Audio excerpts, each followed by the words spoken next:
تعالوا معنا يا شباب، رح نسوي اليوم خبزة مجدلة مع سمسم باستعمال عجينة الأتشمة. إذا سمعتوا حدا بيحكي أتشمة قولوا له يرحمكم الله. آه هاي طلعت كتير زاكية، ومرتي عم بتصير يعني أشطر وأشطر مع كل عجنة، مع كل طبخة بتسويها. بنصحكم تصيروا تسووا وتتمرنوا وتعملوا هاي الشغلات، لأنه عن جد يعني الحياة عم بتصير فظيعة بموضوع الأكل. فنبلش أول إشي 3/4 كوب حليب دافي. أيوه هون شايفين، هي جبناه طوالي بكاسة البقرة. ومعلقتين من السكر الصحي، هذا سكر فاكهة الراهب. بعدين 1.5 معلقة كبيرة من الخميرة الفورية. هلا هذا كله رح نحطه مع بعض ونتركه شوي مشان تتغذى الخميرة من الحليب. بتعرف لما تشربوا أي إشي حليب هيك بنفخ، بدنا نفس الإشي الخميرة هيك تنفخ معنا شوية وتنضج وتكبر، تتعلم وتاخد شهادة. ما هي البقرة، ما بعرفش من كل شي بدينار. هذا بياض البيضة. هلا هذا برضه نفس الاشي، جهاز بفصل البياض من الصفار. هلا اولتها ما تكبوا الصفار، بدنا اياه بس باشي تاني. احنا هلا بس بدنا صفار، يعني بيضة كاملة مع بياض بيضة مع بعض بنحركه. هلا لاحظوا هون استعملت الشوكة، مع انه حكت لي انا ما بحب استعمل الشوكة، بس لازم افرجيهم كيف يستعملوا الشوكة. هي بتحب تستعمل زي خلاط مشان ايش؟ ما يبين فيه الخطوط تبعون البيض اللي انا بحياتي ما شفتهم. بعدين بنحط هون 5 اكواب من الطحين، وجبنا احنا طحين جديد عالي البروتين، كتير عم بيعجبنا. وهي هون معلقة ملح وغير معدل جينيا، ونمسك الخميرة مع الحليب وبنزتها بالخلطة. هيها نجت حلبنا البقرة زي ما بقولوا. هلا بنحط هنا البيض مع البياض الزايد اللي حطيناها، ومنبلش العجانة. طبعا ممكن العجانة تبعتكم تكون شخص مثلا بالإيد، مثلا زي أيام زمان، مثلا زي ستاتنا مثلا، وممكن تستعمل الجهاز، بس إحنا هون استعملنا الجهاز مشان نسهل علينا. بعدين بنزيد 3/4 كوب مي دافية، بس طبعا بتزيدوا هون حسب الحاجة وحسب الطقس وحسب الضغط والحب واللي بدك إياه، كله هذا رح يكون غير. هلا طبعا هاي راح نزيد عليها شوية برضو زيت. هون استعملنا زيت افوكادو، ممكن تستعملوا زيت زيتون. احنا بنحس زيت الزيتون شوية له طعمة او نكهة. بنحب الافوكادو، ما بغيرش طعمة او نكهة الخبز لما نضيفها. هلا هون كل ما طولت بالعجنة كل ما أحسن. فإذا كان العجان تبعك عضلنجي بيروح على الجيم، ممتاز خليه شغال، لأنه بتكون العجنة أحسن وأحسن. فبتتركها لفترة كويسة لحتى تشوف هون، وراح تكون طرية يعني هي. ما تخافوا، مش مشكلة، بدنا إياها تكون هيك.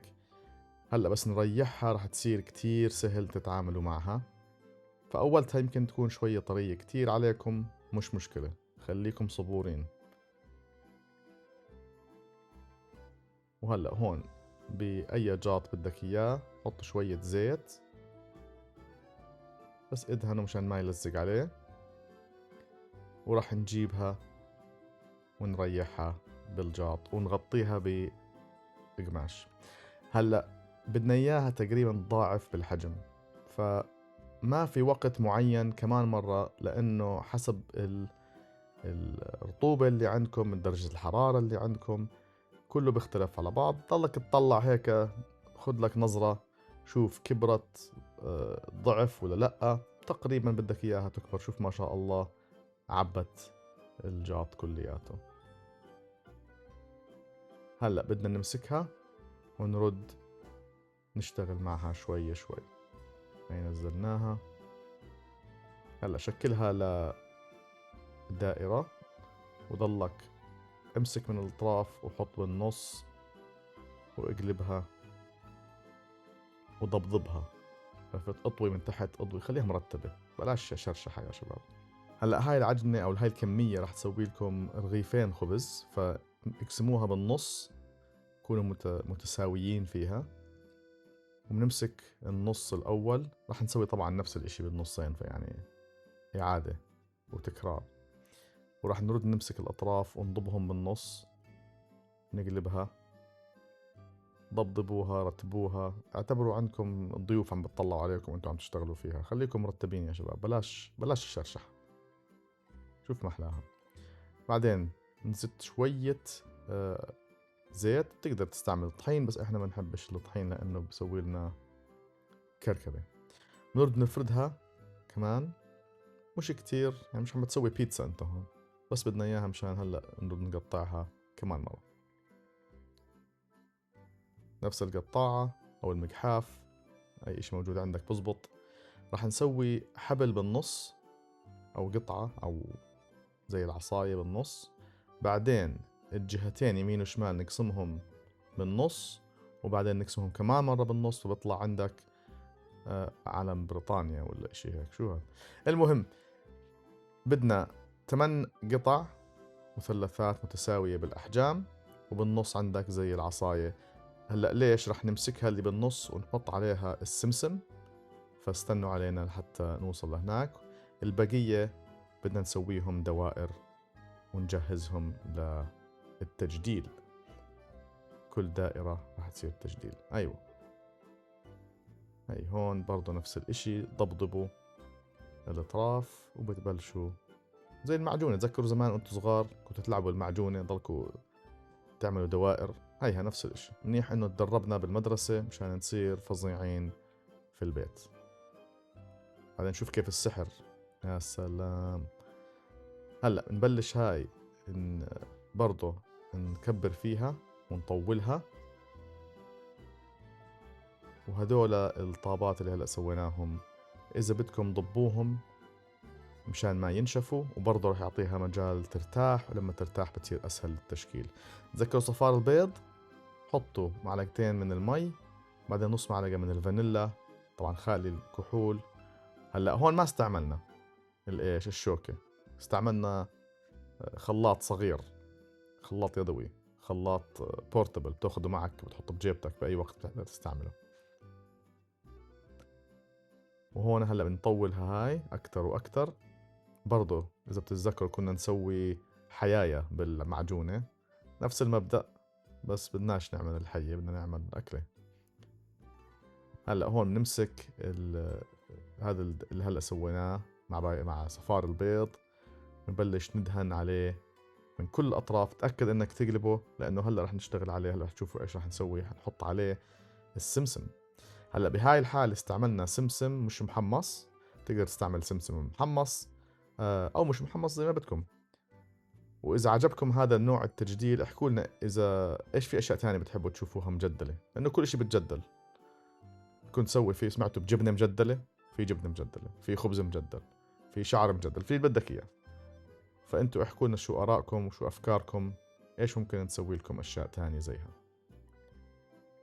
هلا تأكد إنه السمسم غطى كل مساحة على العجنة.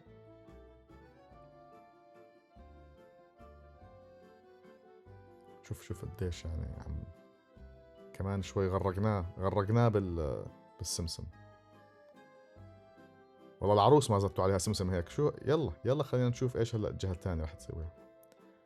هلا بنمسك الطابات البقية وبنبلش زي اول وحدة سويناها، نفرد فيها، نسوي حبال برضو متساويين، لانه ان شاء الله يعني سويتوا طاباتكم متساويين الاحجام. لاحظوا كيف الجلوتين هذا لما يتفعل كيف بكش على حاله، بضله مطاطي يعني. شوف هي بتفردها شوية بتصغر شوية بتصغر، فكمان حطوا بعين اعتبار هاي الشغلة. بس هو الجلوتين اللي بعطيك هذا التمطط تبع العجينة. هلا شوي شوي بدنا نحط كل تنتين جنب بعض وبدنا ندخلهم جوا بعض. فأول أول تنتين على اليمين نازلين، بعدين بنحط أفقي، بعدين عمودي، بعدين أفقي، بس الأفقي آخر واحدة بننزلها تحت مشان نسوي أول تجديلة. هلا بس تطويهم احنا ما رح نخليهم هيك، بس رح نطويهم على حالهم. وهلا بتشوفوا ليش. هي هون. نمسك الوحدة اللي حطيناها عليها السمسم ونلفها حوالين كل البقية. وبالأخير حاول تسويها بطريقة إنك لما تلزقهم ببعض تخبيها مشان ما تكون مبينة كتير، فتقدر تحطها محل ما في رح يصير في الطوية. هلا بنرد بننزلهم هدول، نرجعهم زي ما كانوا. شوفوا إذا أحكي لك الصراحة، إذا ما بتعرفش تجدل روح اسأل مرتك أو أختك أو أمك كيف بجدلوا شعرهم وخليهم يفرجوك، بس سهلة يعني. هلا هون راح نضيفهم ونطويهم على بعض، الشمال فوق اليمين. طبعا بدك تسوي هاي الحركة بكل الجهات من نفس الطريقة، ولا ما راح تزبط شكلها 100%، فبرضو دير بالك. حتى زمان كنا نسوي هيك تجديلات، نقعد نعمل هدول تبعون المفاتيح والشغلات إذا بتتذكروا، كانت موضة بالتسعينات.